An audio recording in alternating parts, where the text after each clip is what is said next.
Okay dol, so welcome back sa atong channel. So karon bali na yung abot na parcel. Orderan to para sa atong XR200. So atong i-unbox. Unplastic kay plastic may gisudlan. So yan. Buksan natin kung ano ang sulod ng ating parcel. So anyway, sasabihin ko na yan. So ayan ano. Yan po ay gearbox ng speedometer ng ating Honda XR200. Sa front yan siya, doon sa gulong. So may tatak siya dyan na GPC. So hindi tayo nakabili ng genuine, pero goods naman yan. So sakto lang siya. So ito na, so kakabit na natin. First tanggalin natin yung ulo. So di ko na napakita yung pagtanggal ko ng cable. Dahil natanggal ko na last time. Tapos dong tinatanggal ko yun, nasira yung dito sa speedometer sa baba, kaya bumili lang ako ng bago. Last week pa yun.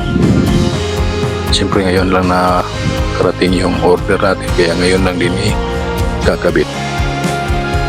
So siyempre tanggalin mo natin yung apat na bolt dyan sa baba, then yung axle.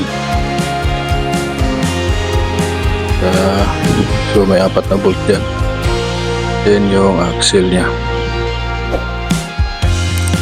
So pagkatapos matanggal yung axle, pwede natin tanggalin yung lumang speedometer. So pag tanggal mo na yon, pwede mo na din siyang ikabit. Tapos yung ano niya nga pala, speedometer sa taas.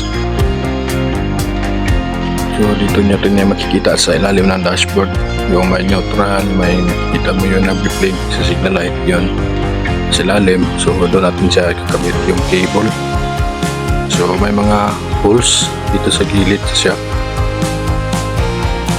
yung may clip na itim, makita nyo dyan sa setup. So ipitin nyo yung cable din dito sa bandang taas na lower crown ng T-post. Meron ding may clip dyan, may butas. Doon nyo isusuot yung cable papunta doon sa speedometer o sa ilalim ng dashboard. Speedometer nga assembly. So pagkatapos kung may kabit, pwede mo nang ibalik lahat.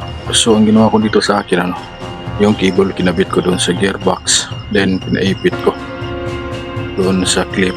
Yan, makikita nyo yung nasa outer tube, itim yung clip.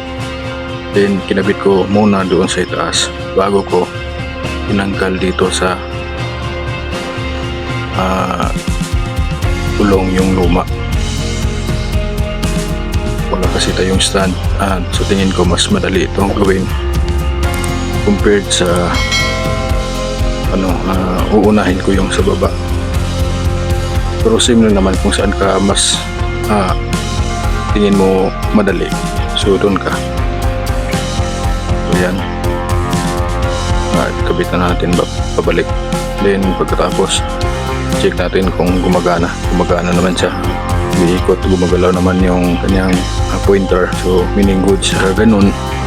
Kabit mo na lahat, tikbitan mo na lahat, and good to go na. Alright, tsaka huwag nyo rin kalimutan kapag nakakabit kayo ng cable at ng gearbox, kahit na bago pa yan, huwag nyo kalimutan i-lubricate, lalo na yung cable, para mas magal yung lifespan. So pagka mabot na din ng ilang buwan, pwede nyo rin tanggalin yan, baklasin yan, i-lubricate nyo, linisan nyo, spray nyo ng WD-40, then lubricate, then tatagal yung lifespan nya. So yung sa akin, umabot ng 6 years. Ano lang yun, aftermarket na gear, tsaka gearbox, tsaka yung cable. So umabot ng 6 years. Yung 2 years, yung last 2 years, hindi ko siya na-lubricate, yun, naputol. So doon na siya bumigay nung hindi ko na siya na-lubricate. Pero nung past 4 years na palagi ko siya nilulubricate, kahit na iatras ko siya ng malayo, hindi siya napuputol. Kaya hindi ko naniwala na kapag inatras ng malayo yung cable is napuputol siya.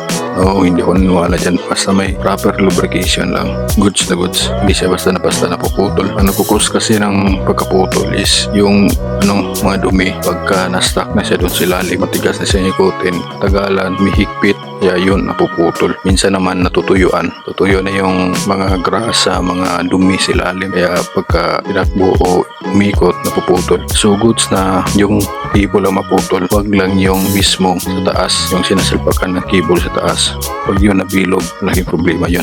Pero kung dito lang sa baba, gearbox, tsaka yung cable, madali lang yan gawa ng paraan. Alright, so hanggang dito na lang. Salamat at ingat.